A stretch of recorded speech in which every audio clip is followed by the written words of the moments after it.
Hopefully this is a little bit shorter of a video. Today we're going to do a very simple thing that you can use for a lot of stuff. This is kind of an all-purpose marinara or tomato sauce. This is all the stuff that we need for this. As far as vegetables, we have an onion, an orange, a carrot, and some garlic, and that may seem like a weird combination, but I'll explain why we use each of those.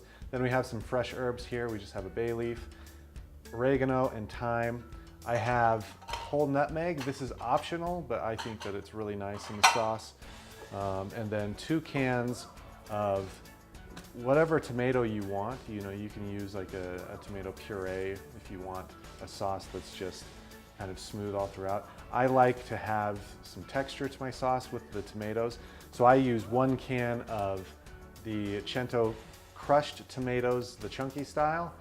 And then I also use a can of the San Marzano tomatoes, whole stewed tomatoes, and I break these up before we add them. We'll turn the pan on, get that heating just on medium.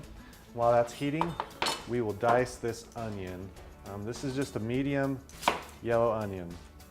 And the way that we do it here, cut the top and bottom off, cut it in half, and take off the paper-like layers. And then once you have it like this, rinse it underwater to reduce the fumes and the tears. To dice, this is just going to be kind of a small dice. We don't want giant pieces of onion in the sauce, so just kind of get it as small as you can.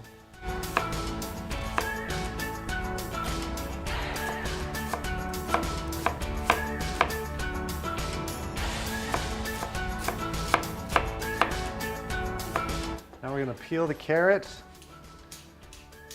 A classic tomato sauce, if you study like French sauces, they actually grate the carrot into the sauce.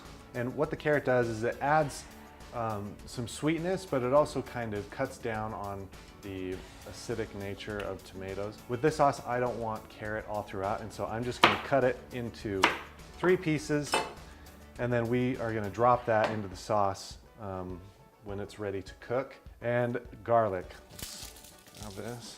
These are gigantic cloves of garlic. Holy cow, look at that thing. That's one. What on earth? So I'm only going to use 2 of those. For a regular clove of garlic, you'd use like 4 or 5. This pan is heated up.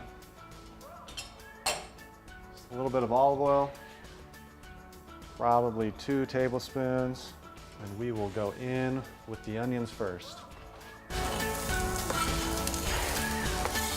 Give that a quick stir around. A couple grinds of black pepper, pinch of salt. The salt will just help draw out some of the moisture and let this saute really good. We want this just below medium. We don't want to burn or caramelize the onions, but we are sweating them to get out some of that harshness. Let's take our garlic. We'll smash those. Peel them. With the garlic, we'll cut the stems off there, but we're not going to chop it up because we are actually going to remove it after it cooks. This will just really infuse flavor into the oils and all throughout the tomato. We'll just add that into the pan.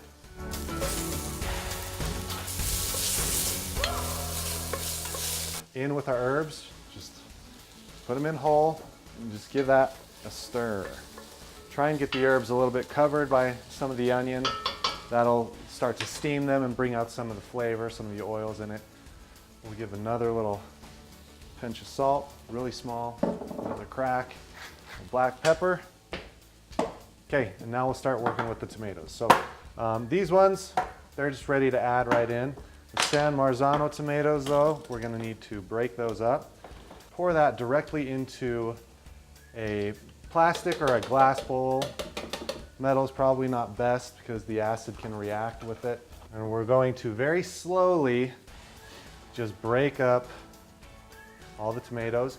And you want to take your time with this because these can explode, and you know, if you squeeze them, they can get all over.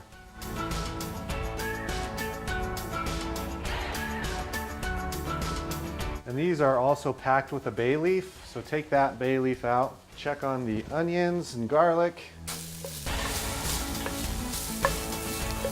If you want kind of a thicker sauce, This is where you would add probably a couple tablespoons of tomato paste, and then you stir it up with the onions. Oh man, fumes are getting to me. But since you know, this is going to be fine as far as our texture for me and for my taste, right now I'll go ahead and add the orange.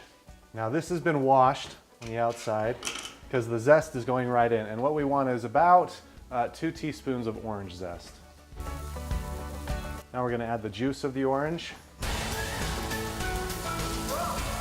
If you use fresh orange juice, it doesn't get very acidic. It just adds some sweetness and it kind of brightens up the flavor of the tomatoes. We're also going to add the carrot, which will kind of absorb some of that acidity and it will make the sauce not quite so harsh. So now that we've got that in there, we will add our tomatoes. This goes right in.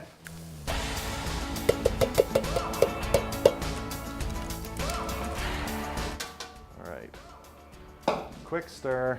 And then add the carrot, kind of push that down in there. Now if you're going to use nutmeg, I suggest just fresh nutmeg. And nutmeg is very potent, so it doesn't take much, but it just adds, you know, that's something that the sauce needs. Cover, and we're gonna let this simmer for 30 minutes, and we'll stir, you know, every 10 minutes or so, just to kind of mix things up. We're about halfway through cooking, and I can see that mine is getting a little thicker than I want. And so I'm going to add about a cup of bone broth, just chicken stock or whatever you want to add. You can even just add water. I'd also turn the heat down to medium-low. Give it a taste.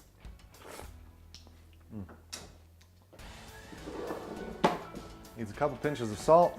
That'll be good. All right, it's been about 30 minutes. It's a really great consistency, so we'll turn the heat off. First, we're gonna take out carrots and all of the herbs, the bay leaf, and also the garlic cloves, all of the big pieces of garlic that you see in there.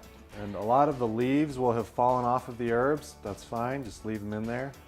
This is the perfect marinara sauce, and let me show you how I store it. So I have these little containers. Each one of these is perfect for about a cup of liquid, and I use it for, you know, when I make bone broth or when I make chicken stock. I put a cup into each of these, which is 2 ladles of this.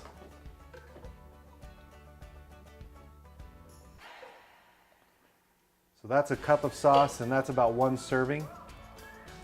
And then I just put all of those right in the freezer. And then as soon as I need some of the sauce, I pull one out, pop it into a pan on the oven, and heat it up and mix it in with noodles or pour it over top of my omelets or whatever. Hopefully you find this to be a useful recipe. Use it for all kinds of things, and make sure you always have a little bit of it on hand. I think it'll be really helpful for you. Link to the full recipe is in the captions. I'll also link the containers and some of the equipment that I've used in our blog post. Let us know how you like it and what you use it for. We would love to see some pictures as well.